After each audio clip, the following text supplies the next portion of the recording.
Muy bien. Bueno, un saludo para todos los que se sumaron ahora y elegí esta noche un tema que tal vez muchos no lo conocen, pero quiero hablar sobre los cristianos descalzos. Ese va a ser nuestro mensaje esta noche, los cristianos descalzos. Así que vamos a buscar en la Biblia, en el libro de Deuteronomio, en el capítulo 25, y vamos a leer desde los versículos 5 a 10.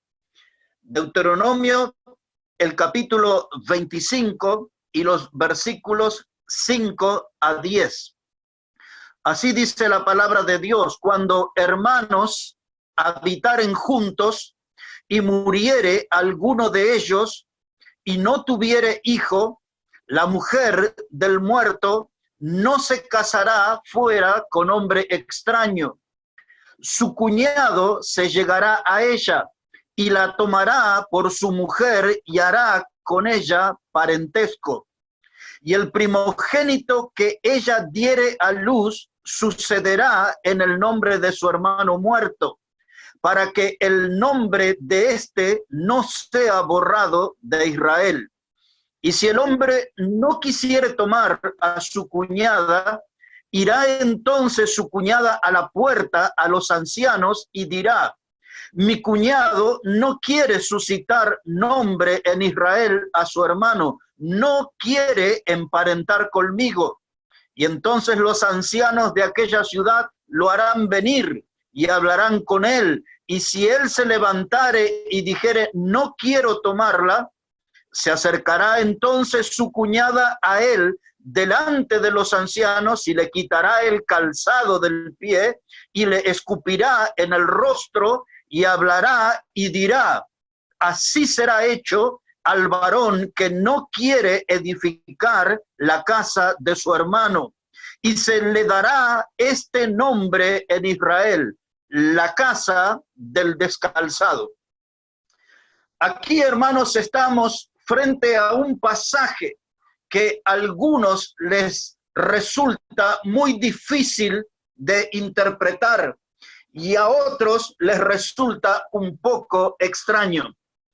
Pero el apóstol Pablo, cuando le escribió a los Corintios, en la primera carta, en el capítulo 10 y en el versículo 11, dijo Pablo que todas las cosas que sucedían a Israel eran para nuestro ejemplo, para nuestra enseñanza, dice el apóstol. Y por eso vamos a usar aquí del Antiguo Testamento este tema de los cristianos descalzos.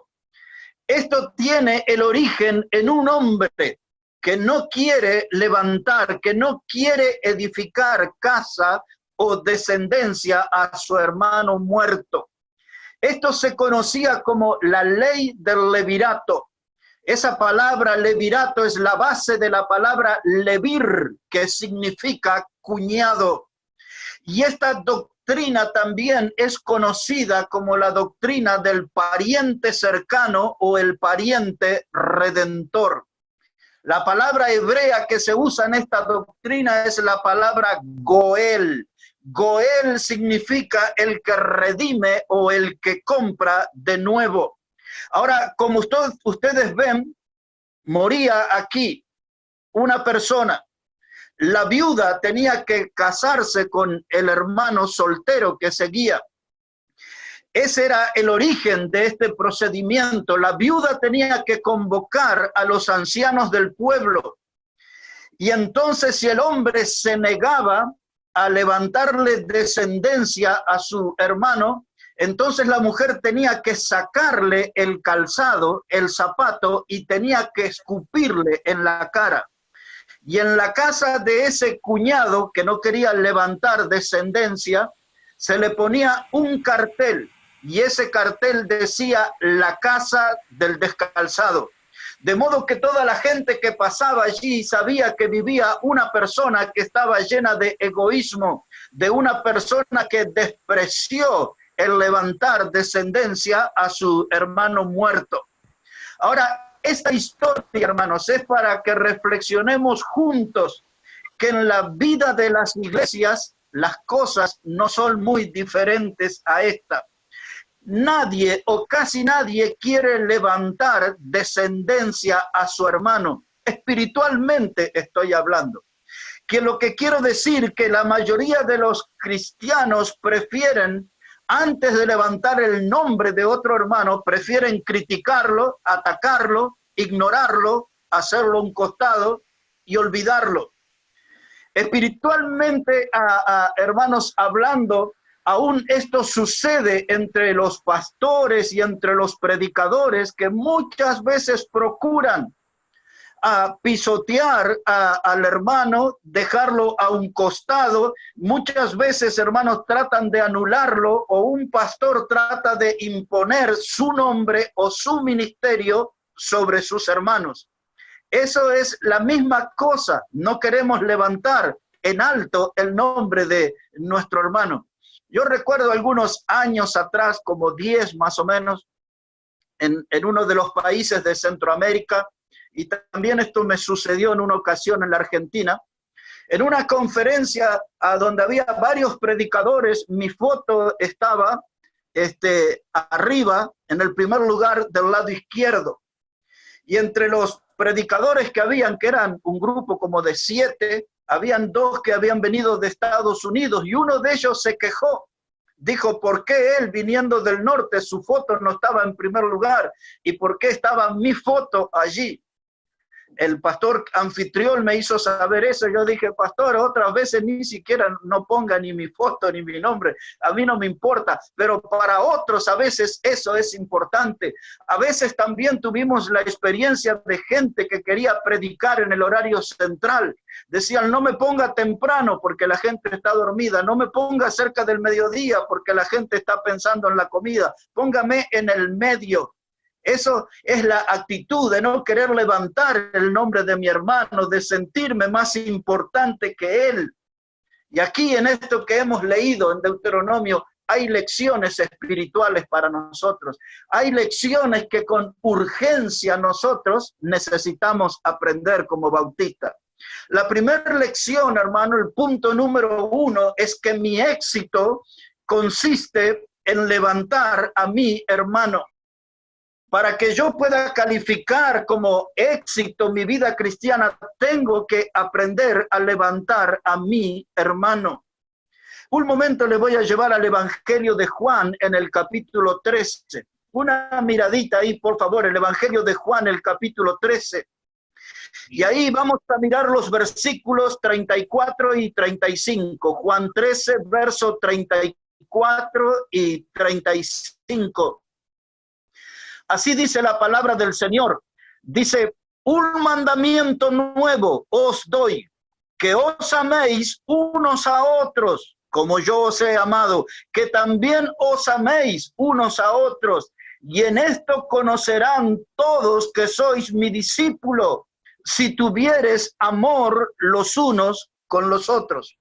Cuando leemos este pasaje, hermano, aquí no dice que yo tengo que maltratar a mi hermano. Tampoco dice que debo humillarlo, que debo difamarlo. El pasaje dice una y otra vez que debo amar a mi hermano. Eso significa que debo aprender a levantar, a poner en alto el nombre de mi hermano.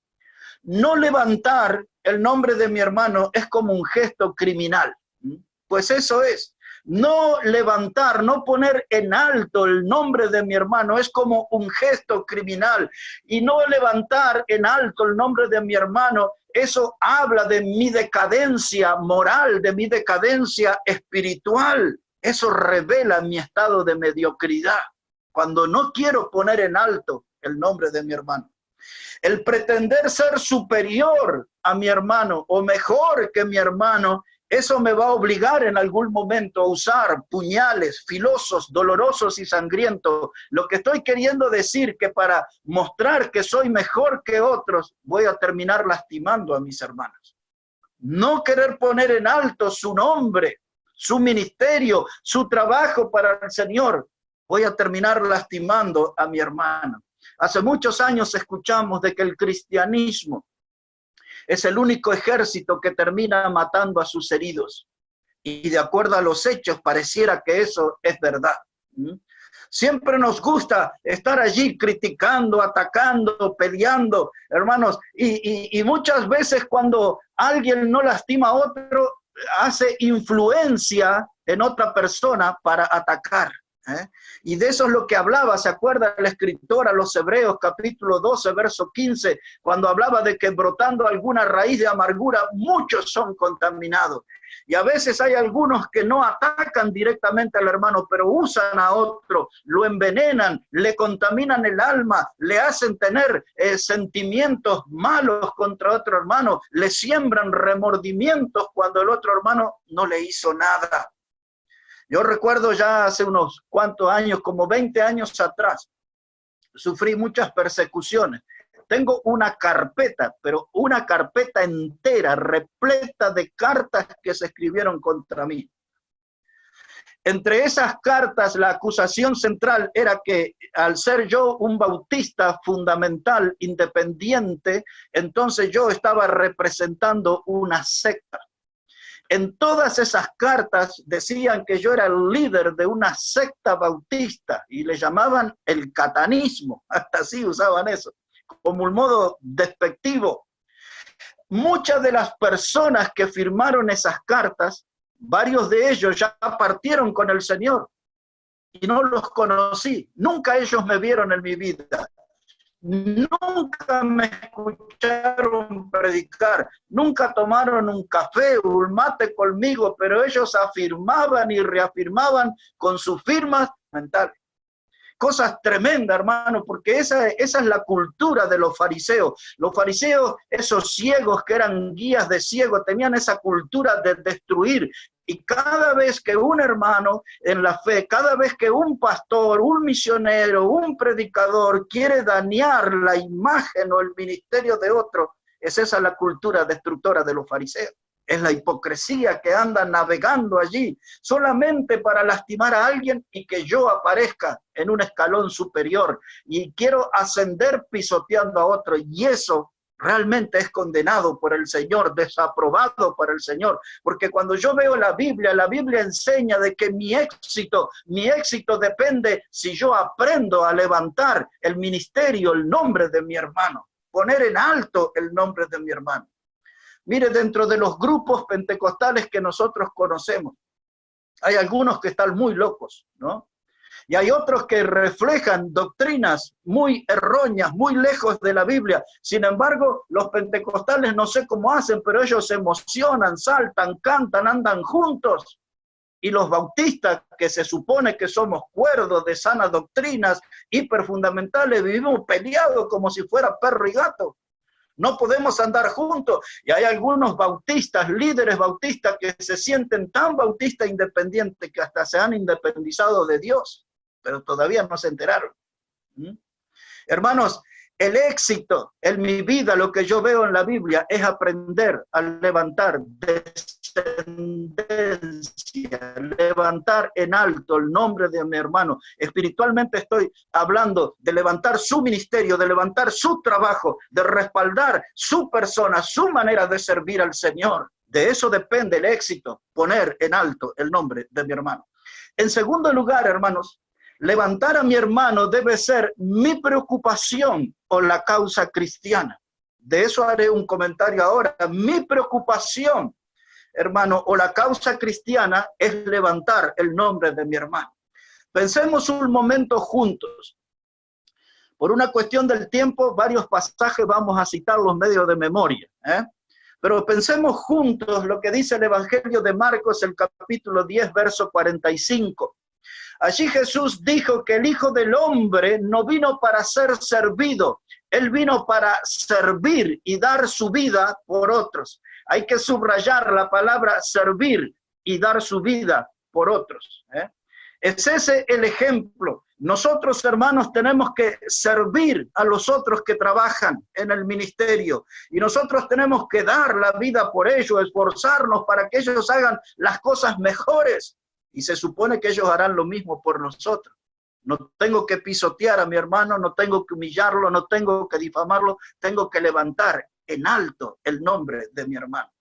Y ahora vamos a leer varios textos juntos, de lo que yo creo que debe ser el mejor bautista que hay en el Nuevo Testamento. Y quizás algunos van a coincidir conmigo. Para mí el mejor bautista que veo se llamaba Bernabé. Y ahora les trataré de mostrar por qué era el mejor, para mi opinión. Ahora, observe un poquito allí, en Hechos capítulo 4. Vamos a leer varios textos en el libro de Hechos para conocer a este hombre que va a ser el ejemplo, hermano, de que levantar a nuestro hermano debe ser nuestra preocupación, debe ser nuestra causa cristiana, levantar el nombre de mi hermano.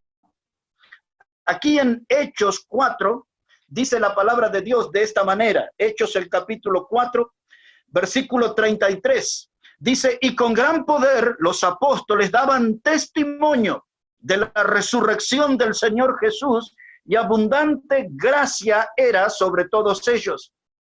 Así que no había entre ellos ningún necesitado, porque todos los que poseían heredades o casas las vendían y traían el precio de lo vendido y lo ponían a los pies de los apóstoles y se repartía a cada uno según su necesidad.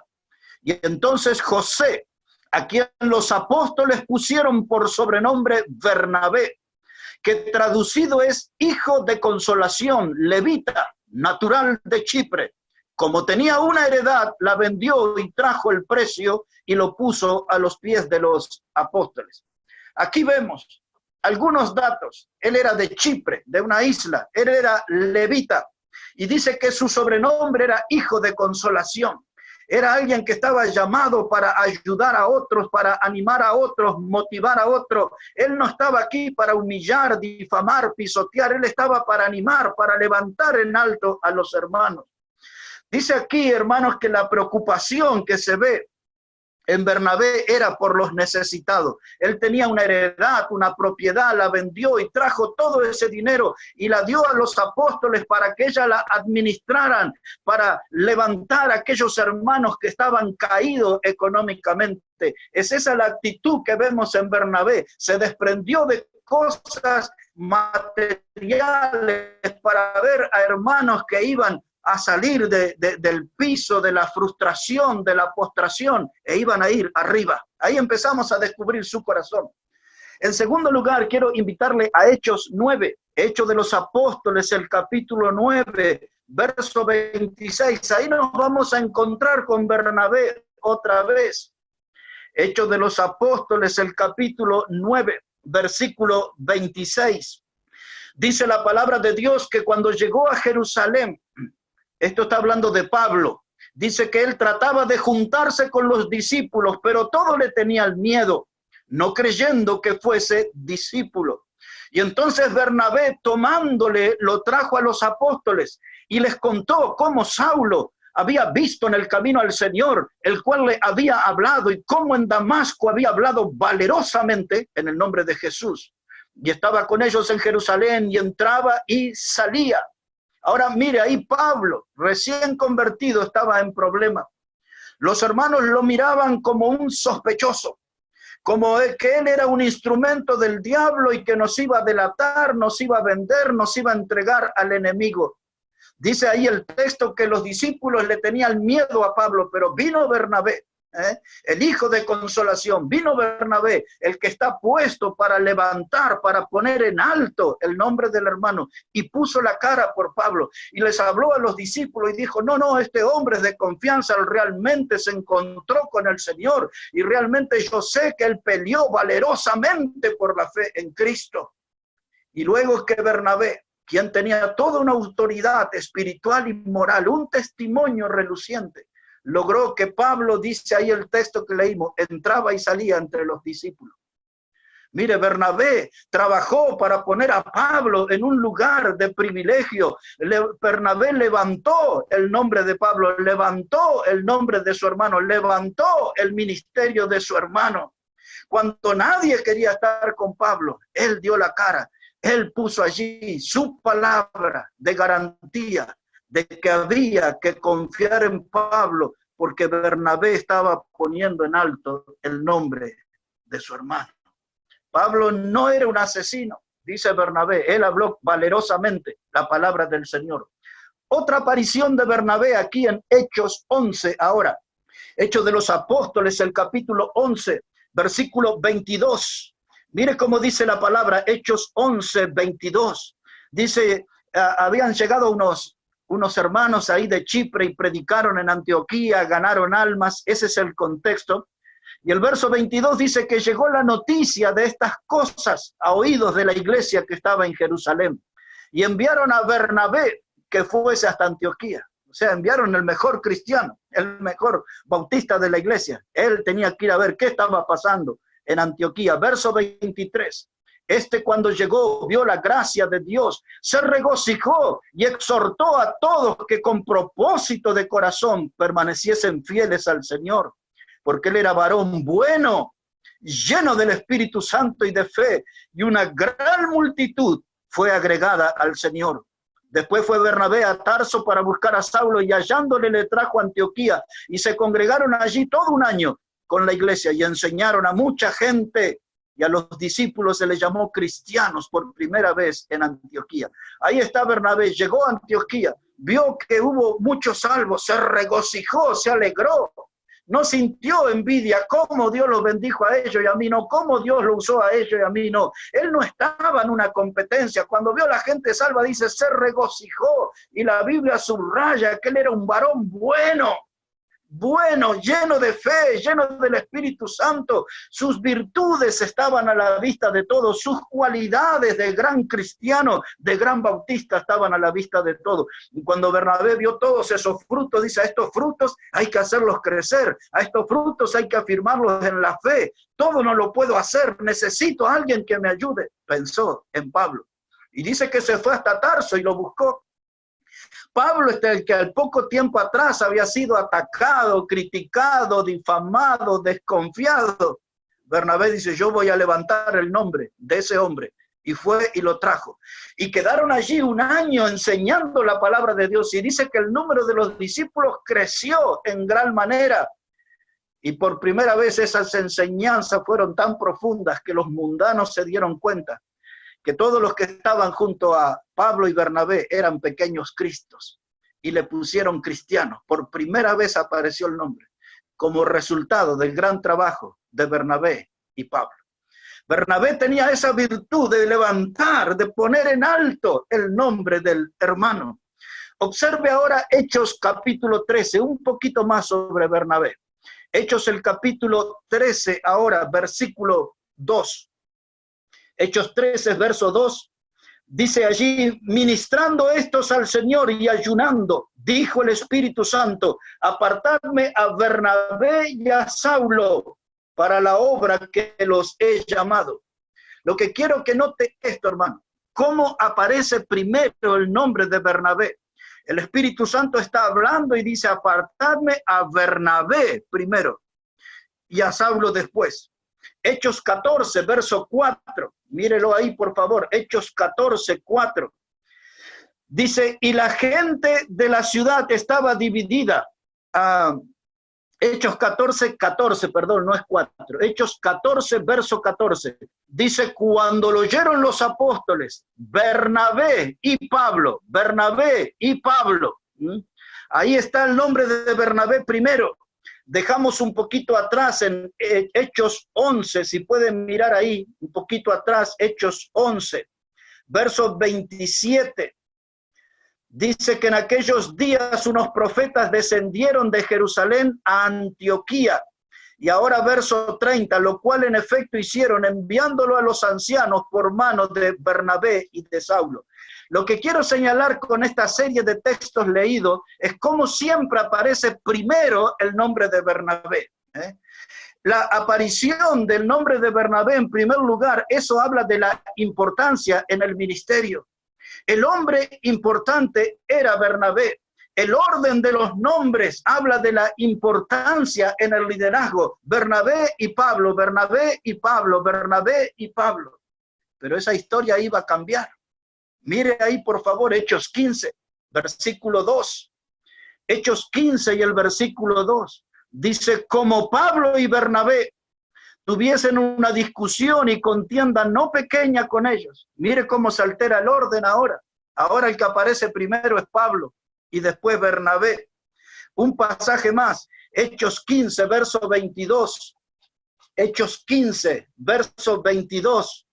Dice la palabra: entonces pareció bien a los apóstoles y a los ancianos con toda la iglesia elegir entre ellos varones y enviarlos a Antioquía con Pablo y Bernabé. Otra vez aparece Pablo en primer lugar, ya no es Bernabé el que está primero. Un llamado de atención más ahí en Hechos 15, versículo Hechos 15 y versículo 36. Hechos 15, 36. Después de algunos días, Pablo dijo a Bernabé: volvamos a visitar a los hermanos. Ahora ya no era Bernabé el principal, ahora era Pablo. Ahora, hermano, Bernabé no estaba enojado por no tener el primer lugar, por haber perdido parte del protagonismo, si usted quiere. Él estaba feliz, estaba contento, él andaba caminando y sirviendo con aquel hombre que él levantó su nombre, él puso en alto su nombre. A Bernabé jamás le importó ocupar el primer lugar, él no estaba en una competencia inútil, él estaba contento con servir al Señor, era un hombre de un gran corazón. Porque la preocupación de Bernabé, la causa cristiana de Bernabé, es poner en alto el nombre del hermano. No le importaba que apareciera el nombre de Pablo en todos lados. Y después, si usted mira allí un momento en Hechos 15, verso 39, mire cómo dice la palabra, Hechos 15, 39. Hubo un desacuerdo entre Pablo y Bernabé. Mire lo que sucede. Y hubo tal desacuerdo entre ellos que se separaron el uno del otro. Bernabé, tomando a Marcos, navegó a Chipre. Ahora, por si hay alguien nuevo que no conoce la historia, Marcos, Juan Marcos, el que escribió el Evangelio, en un viaje misionero decidió volver. Posiblemente extrañó los mimos de su mamá, la camita calentita, la comida calentita, el afecto familiar, y dejó la obra misionera. Se comportó como un hombre tierno, como alguien que estaba medio debilucho para esas cosas, y regresó. Y ahora surgió otro viaje misionero, y entonces Bernabé lo quería llevar a Juan Marcos. Pablo dice: este no lo quiero, porque este es flojito, ya abandonó una vez, va a volver a abandonar de nuevo. Pero ¿cuál es el trabajo de Bernabé? Levantar el nombre del hermano. Ahora el que estaba siendo dejado a un costado era Juan Marcos, y Bernabé dijo: yo me voy con Juan Marcos, yo me lo llevo, porque este hombre que ahora no lo quieren en el grupo misionero, yo me lo llevo conmigo y voy a levantar en alto su nombre, porque esa es mi misión, esa es mi preocupación, esa es mi causa cristiana, poner en alto el nombre de mi hermano. Pasaron algunos años. Y nos instalamos, por ejemplo, en 2 de Timoteo 4:11, Pablo está ahí en los últimos días, quizás últimas horas de su vida. Y ahora cuando Pablo le escribe a Timoteo y le dice que le traiga el capote y los libros, y le dice: tráemelo a Juan Marcos. Y nosotros que somos medio memoriosos, decir: pero ¿qué pasa, Pablo, si lo echaste? No lo incluiste en aquel viaje misionero, lo hiciste a un costado, de algún modo mostraste un desprecio por él y ahora los estás llamando. Y yo les diré por qué, si no se dieron cuenta. Porque en ese tiempo Bernabé hizo un gran trabajo en la vida de Juan Marcos. Ese muchacho experimentó grandes transformaciones, y seguramente Pablo se dio cuenta que el mismo trabajo que Bernabé hizo en la vida de Pablo, lo hizo en la vida de Juan Marcos. Así como Bernabé levantó en alto el nombre de Pablo cuando nadie lo quería y todos desconfiaban, Pablo se acordó de que ahora ese mismo trabajo lo hizo en la vida de Juan Marcos. Ese era un hombre cambiado, maduro, fuerte, decidido, era un hombre lleno de fe. Y Pablo dice a Timoteo: tráemelo, por favor. Porque en esa vida cristiana están las huellas del ministerio, del trabajo de Bernabé, el hijo de consolación. ¿Entienden, hermanos, lo que quiero transmitir en esta noche? Nuestra causa, nuestra preocupación, nuestra razón debe ser aprender a poner en alto el nombre de nuestro hermano. Vimos aquí en primer lugar que mi éxito consiste en levantar el nombre de mi hermano. En segundo lugar, vemos que levantar el nombre de mi hermano debe ser mi preocupación o mi causa cristiana. En tercer lugar, son 4 cositas nada más. En tercer lugar, hermano, levantar el nombre de mi hermano. Eso sí, pero la competencia carnal e inútil, no. Levantar el nombre de mi hermano, sí. Competencia carnal e inútil, no. Le llevaré a otra historia extraña. En Génesis capítulo 38, por favor, si puede acompañarme allí. Génesis el capítulo 38. Ahí nos vamos a encontrar en primer lugar con Judá. Versículos anteriores habían vendido a José a los madianitas. Luego Judá se apartó de sus hermanos y conoció una mujer que se llamaba Súa. Con esa mujer él tuvo 3 hijos. Uno de esos hijos se llamaba E-R. El otro se llamaba Onam. Ese era el segundo hijo que tuvo con esta mujer. Y el tercero se llamaba Sela. Esos son los 3 hijos que tuvo Judá. Onam y Sela. Y ahora miren lo que dice Génesis 38, versículo 7. Dice, y el primogénito de Judá, fue malo ante los ojos de Jehová y le quitó Jehová la vida. Así que el primer hijo fue malo, salió fallado, no caminó con Dios y Dios vio ese pecado y terminó quitándole la vida a ese muchacho. ¿Qué sucedía entonces? Versículo 8.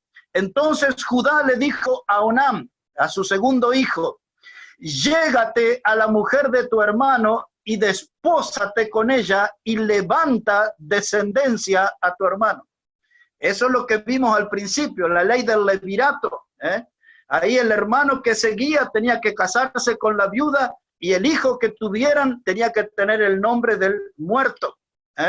Levantarle descendencia a la persona que murió para que no se olvide su nombre en la memoria del pueblo. Pero versículo 9 dice, y sabiendo Onam que la descendencia no había de ser suya, sucedía que cuando se llegaba a la mujer de su hermano, vertía en tierra por no dar descendencia a su hermano. Y desagradó en ojos de Jehová lo que hacía, y a él también le quitó la vida. Ahora, mire hermano, ¿por qué Dios le quitó la vida a Onam? Porque no quiso levantar el nombre de su hermano muerto. No quiso levantarle descendencia a su hermano. Y esa es la misma actitud, la actitud de vergüenza, la actitud de egoísmo que mostró. No quería levantarle descendencia a su hermano y ahí se ve la desaprobación de Dios ante esa conducta y Dios le terminó quitando la vida. Estamos hablando nosotros en el sentido espiritual. Cada vez que nosotros nos negamos a levantar en alto el nombre de nuestros hermanos, el ministerio, el trabajo, la obra de nuestros hermanos, sepa que eso desagrada a Dios. Eso desagrada a Dios. Esa es la lección espiritual. Es lo que Pablo le dijo a los corintios. Todo lo que sucedió a Israel es para nuestra enseñanza, es para nuestro ejemplo. Y yo veo que nosotros como bautistas necesitamos urgentemente aprender de esto. Ahora, hermanos, apelando a la memoria, porque tengo 10 minutos nada más. Apelando a la memoria de ustedes, recordarán que en 1 de Samuel 18, versos 6 a 9, ahí venía David y Saúl y las mujeres salieron a cantar, ¿recuerdan? Y decían ellos que Saúl mató a sus 1000 y David mató a sus 10,000. Pero dice 1 de Samuel 18:8 que Saúl se enojó en gran manera y le desagradó ese dicho. No le gustó la letra de ese canto porque las mujeres lo ponían a David en un pedestal más alto que Saúl. Saúl mató sus 1000, David mató sus 10,000. Y después cuando usted lee 1 de Samuel 18:9 dice, desde aquel día Saúl no miró con buenos ojos a David. Es decir, que sintió rencor, enojo, bronca por David, porque él estaba mejor considerado en las voces femeninas. Y ahora, hermano, eso es lo que nos pasa muchas veces cuando un pastor predica mejor o tiene una iglesia más grande que la nuestra o gana más alma que nosotros o es una persona más santa que nosotros, ya lo estamos mirando con desagrado.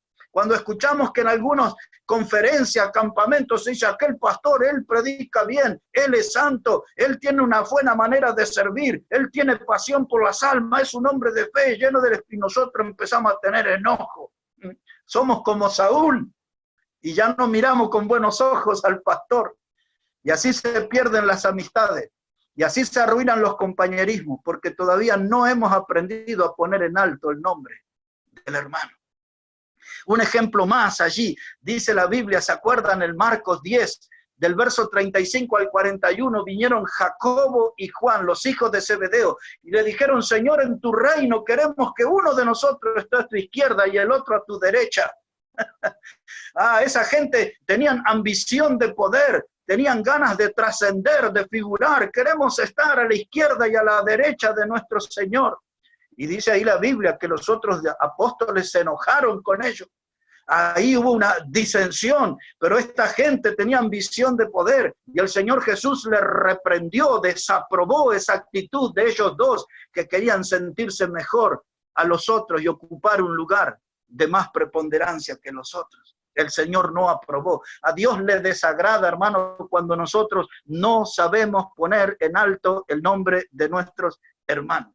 ¿Cuál es la actitud correcta? La actitud correcta, otra vez apelando a la memoria de ustedes, en el libro de Éxodo, en el capítulo 17, ¿se acuerda cuando Israel estaba peleando con los amalecitas? Y dice la Biblia que cuando Moisés tenía sus manos en alto, Israel prevalecía. Cuando las manos de Moisés caían, entonces los amalecitas dominaban la batalla. Entonces Aarón y Hur, esas son las dos personas que necesitamos mirar en este momento. Aarón y Hur pusieron unas piedras bajo los brazos de Moisés y luego ellos dos, Aarón y Hur, sostuvieron en alto los brazos de Moisés hasta que Josué destruyó a los amalecitas. Ahí, Aarón y Hur, esos son nuestro ejemplo. Ellos pusieron en alto las manos de Moisés. Y eso es lo que necesitamos aprender. Todos necesitamos aprender a poner en alto el nombre de nuestro hermano, el ministerio, el trabajo, la obra que hacen nuestros hermanos. Nosotros no fuimos llamados para ser críticos religiosos. Nosotros tenemos que saber apoyar a nuestros hermanos. Los lunes, los martes, cuando estamos aquí en esta comunión y cuando nos sumamos es porque estamos apoyando el trabajo que está haciendo el pastor. Porque nos interesa esa obra, porque nos interesa la comunión, porque necesitamos estar involucrados en esto, de levantar en alto el nombre de nuestros hermanos. Y ahora entramos en la parte final. El último punto es el del principio, cristianos descalzos. Y le voy a llevar a una historia final en muy pocos minutos, en el libro de Ruth, capítulo 4. Ahí es necesario que leamos, por favor. El libro de Ruth, el capítulo 4, y ahí vamos a terminar nuestro mensaje. Ahí está la lección importante para nosotros. Libro de Ruth, el capítulo 4. Los versículos 1 y 2. Para los más nuevos que quizás no conocen la historia, había un hombre llamado Elimelech. Su esposa era Noemí. Sus hijos Malón y Kelión dejaron la ciudad de Belén y se fueron a la tierra de Moab. Dejaron la casa de pan y se fueron a una tierra de tinieblas. Allí en esa tierra murió Elimelech. Sus hijos se casaron con mujeres moabitas. Una se llamaba Orfa y la otra Ruth. Eso estaba prohibido por la ley de Dios. Pero luego los dos muchachos, Malón y Kelión, murieron. Y ahora Noemí, la viuda, decidió volver a la ciudad de Belén, pero su nuera Ruth le había dicho, no me ruegues que me aparte de ti, donde tú vayas iré yo, tu pueblo será mi pueblo y tu Dios será mi Dios. Y le acompañó Ruth a su suegra. Y entonces cuando llegamos ahí, tenía que aparecer un pariente redentor, un Goel, que comprara las tierras de Noemí. Y tenía que haber a alguien para redimir a la viuda, a Ruth. Y en ese contexto, mire, 3 pasajes y terminamos. Aquí, Ruth 4:1, dice, Booz subió a la puerta y se sentó allí. Y aquí que pasaba aquel pariente de quien Booz había hablado y le dijo, fulano, ven acá y siéntate. Y él vino y se sentó. Entonces él tomó a 10 varones de los ancianos de la ciudad y dijo, sentaos aquí, y ellos se sentaron. Ahora, Booz quería comprar las tierras de Noemí, y eso implicaba que tenía que casarse con Ruth, tenía que levantarle descendencia. Ahora, había otro en el medio, había un pariente más cercano. que sería un primo hermano. Y entonces la Biblia le llama fulano, y les diré después por qué. Y entonces lo llama y le dice: Booz, de acuerdo a la ley, tú estás primero. ¿Quieres comprar las tierras de Noemí? Él dijo: sí, me interesa, yo quiero comprar. Eso dice en los versículos que siguen. Pero mira que tenés que casarte con Ruth, la moabita. Y él dijo: no, porque yo no quiero dejar mi heredad y mi herencia y esto. Otra vez, el que no quiere levantar el nombre de su hermano es un egoísta y va a estar condenado a pasar vergüenza. Entonces ese fulano le dijo a Booz: compra tú. Y Booz hace el trabajo de Goel, el pariente redentor, el pariente cercano. Él dice: sí, yo compro la tierra y yo voy a levantar descendencia al nombre del hermano muerto. Y entonces empieza el procedimiento que leíamos en Deuteronomio. Mírelo, por favor. Aquí en Ruth 4, verso 5. Replicó Booz: el mismo día que compres las tierras de mano de Noemí, debes tomar también a Ruth, la moabita, mujer del difunto, para que restaures el nombre del muerto sobre su posesión. Y respondió el pariente: no puedo redimir para mí, no sea que dañe mi heredad. Redime tú usando de mi derecho, porque yo no podré redimir. Y ahora va a citar lo que leímos en Deuteronomio al principio. Verso 7. Había ya desde hacía tiempo esta costumbre en Israel, tocante a la redención y al contrato, que para la confirmación de cualquier negocio, el uno se quitaba el zapato y lo daba a su compañero, y esto servía de testimonio en Israel. Entonces el pariente dijo a Booz: tómalo tú, y se quitó el zapato. Ahora, no aparece el nombre, aparece aquí solamente fulano. Y aparece aquí fulano porque él era un irresponsable. No quería ser el pariente redentor. Él no era un hombre digno. Él rechazó el honor de ser el redentor, el que redime, el que rescata. Y entonces empieza el procedimiento. El hombre se sacó el zapato. Ahora la Biblia no lo dice, pero usted y yo ya sabemos los pasos que siguen. Ruth tuvo que venir y escupirle en la cara. El primer paso era sacarle el zapato. El segundo paso era escupirle en la cara. Y el otro paso era poner un cartel en su casa: esta es la casa del descalzado. Pues así era la ley. Ahora, yo quiero llevarles aquí al capítulo 3 y verso 8. Ese es el último texto que vamos a leer. Ruth 3, verso 8. Mire esto.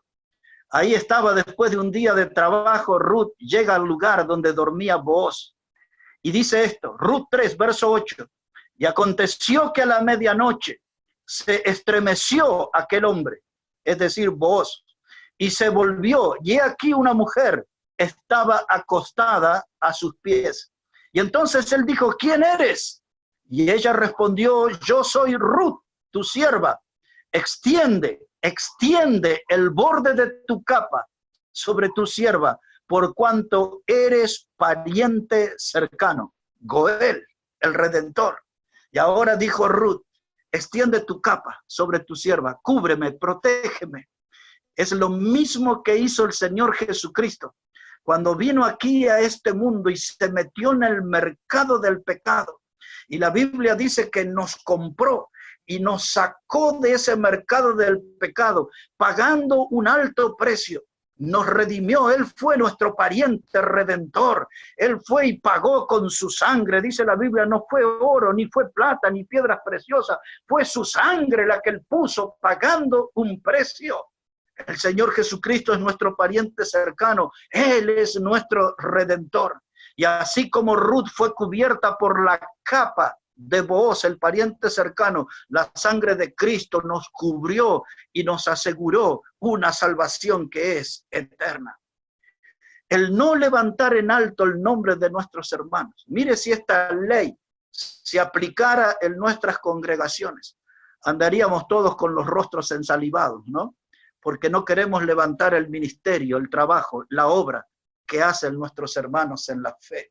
No queremos poner en alto, no queremos levantar descendencia, queremos ser nosotros mejores, superiores. Yo digo, qué vergüenza esa clase de conducta que tenemos nosotros muchas veces. Mis hermanos, No tenemos que andar quemando energías por ahí, tirando tierra sobre el nombre de nuestros hermanos. Aquellos que ya tenemos más años en la fe, tenemos que aprender eso. No tenemos que andar humillando a otros, pisoteando a otros. No tenemos que andar tirando tierra sobre la obra o el ministerio que hacen otros hermanos. Nosotros más bien tenemos que aprender en esta noche a levantar en alto el nombre de nuestro hermano. Su trabajo, su ministerio, su obra, aprender a levantar en alto el nombre de nuestros hermanos. Y los bautistas vamos a tener que aprender, hermanos, y unirnos codo con codo y salir a la búsqueda de ese avivamiento espiritual que tanto necesitamos. Cuando aprendamos esta lección, estaremos mucho más cerca del anhelado avivamiento espiritual. Cuando aprendamos esto de levantar en alto el nombre de nuestros hermanos y unirnos y buscar hacer cosas juntos y buscar unir nuestras fuerzas para glorificar al Señor, para ensalzar al Salvador, estar codo con codo en el ministerio, entonces habremos aprendido la lección de levantar en alto el nombre de nuestros hermanos. Bueno, que Dios bendiga su palabra esta noche y bendiga sus vidas, mis hermanos.